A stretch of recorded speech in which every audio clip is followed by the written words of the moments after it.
სფერო ჰოლდინგის ხელმძღვანელი პირების განაჩენი სოფიკო პეტრიაშვილის 8 წლით თავისუფლების აღკვეთა გივი წულეისკის 12 წელი. განაჩენი სასამართლოში რამდენიმე წუთის წინ გამოცხადდა. ვერდიქტს კომპანიისგან დაზარალებული მოქალაქეები პირადად ესწრებოდნენ. ჯამში საუბარია 500-მდე დაზარალებულსა და მითვისებულ 30 მილიონ ლარზე. როგორც გითხარით, რამდენიმე წუთის წინ გამოცხადდა განაჩენი. სასამართლოში იმყოფება ფორმულას ჟურნალისტი მარიამ ლეკიაშვილი, რომელიც ახლა პირდაპირ ეთერში უნდა შემოგვიერთდეს და გვეტყვის მხარეთა პოზიციებს, შეფასებებს განაჩენის შესახებ და დაზარალებულის პოზიციებს, თუ ეს შენთვის ცნობილია.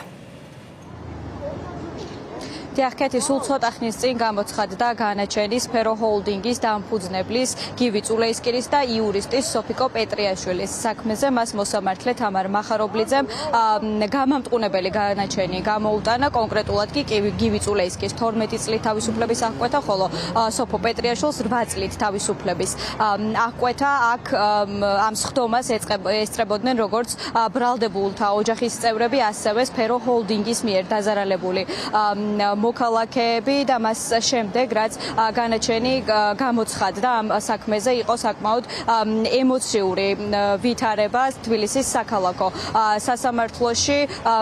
სახელმწიფო ბრალდება მაყურებელს შევახსენებ, რომ სფერო ჰოლდინგის წარმომადგენლებს ედავებოდა მოქალაქეთა კუთვნილი დიდი ოდენობით თანხების მოტყუებით. მითვისება საუბარი არის ჯამში 32 მილიონ ლარზე და სფერო ჰოლდინგს ყავს 570 დაზარალებული მოქალაქეები, ის ადამიანები, რომლებიც არიან დაზარალებული სფერო ჰოლდინგის მიერ. აქ იყვნენ შეკრებილები განაჩენის გამოცხადების შემდეგ, მათ სპეციალური განცხადებაც გააკეთეს და ახლა ეს ადამიანები ითხოვენ სახელმწიფოს ჩართულობას ამ საქმეში. მათ არაერთხელ მიმართეს წერილობით ირაკლი კობახიძეს და მისგან მიიღეს ზუსტად ერთი და იგივე წერილი ყოველ ჯერზე, რომ საქმე არის გამოძიების ეტაპზე და ახლა, როდესაც ამ საქმეზე უკვე განაჩენი გამოცხადდა, ეს ადამიანები ითხოვენ, რომ სახელმწიფო ჩაერთოს ამ საქმეში, ამ პროცესებში, რომ მათ რაც შეიძლება მალე დაიბრუნონ საკუთარი თანხები. დასრულდა 9-თვიანი კოშმარი 570 ოჯახისთვის, თუმცა ჩვენთვის ყველაზე მნიშვნელოვანი ქონებები, რაც მათ ეკუთვნოდათ, რაც სფერო ინვესტს ეკუთვნოდა, რაც იყო პროკურატურის მიერ დაყადაღებული, მიექცა ყველა დაზარალებულის საკეთილდღეოდ. ქონება, რაც თაღლითების სახელზე არის, ვერ აკმაყოფილებს 570 ოჯახის ზარალს, რომელიც არის 32 მილიონი ლარი.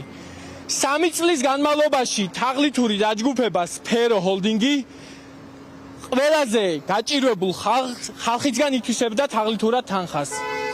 ჩვენ აქ არ ვამთავრებთ, გეგმავთ აქციებს. სოფიკო პეტრიაშვილის მიმართ ამ საქმეში არ არსებობდა არანაირი მტკიცებულება და სამწუხაროდ ეს არის ბოლოდროინდელი ტენდენცია და აი ცალსახად შემეძლია ვთქვა, რომ ამ შემთხვევაში გაიმარჯვა არა სამართალმა, არამედ საზოგადოებრივმა აზრმა. ეს ადამიანები ნამდვილად დაზარალებულები არიან, უბრალოდ სოფიკო პეტრიაშვილს ამ ორგანიზაციაში, ანუ სფერო ინვესტში ეკავა იურისტის სანამდებობა, მას არანაირად ეს თვითონ გამოძიებითაც დადგენილია, წინასწარი გამოძიებით და შემდგომ უკვე სასამართლო გამოძიებით, რომ მას არანაირი წვდომა ფინანსებთან არ ქონია. კი ბატონო, იურიდიული დეპარტამენტის ხელმძღვანელის პოზიცია ბოლო დროს ეკავა, მაგრამ ეს არ იყო არც დამფუძნებელი. აქ იყვნენ წულეისკი და მურუსიძე და რასაც ისინი ეუბნებოდნენ, რომ ეს დაზარალებულები აუცილებლად აკმაყოფილდებიან, ზუსტად ამ დანაბარებს გადასცემდა სოფიკო პეტრიაშვილი ამ დაზარალებული. სფერო ჰოლდინგის მიერ დაზარალებული მოქალაქეების კიდევ ერთი მოთხოვნა არის ის, რომ რაც შეიძლება მალე გადაწყდეს სფერო ინვესტის დირექტორის ძებნილი გიორგი მურუსიძის ექსტრადირების საკითხი. მაყურებელს შევახსენებ, რომ მურუსიძე საზღვარგარეთ არის დაკავებული.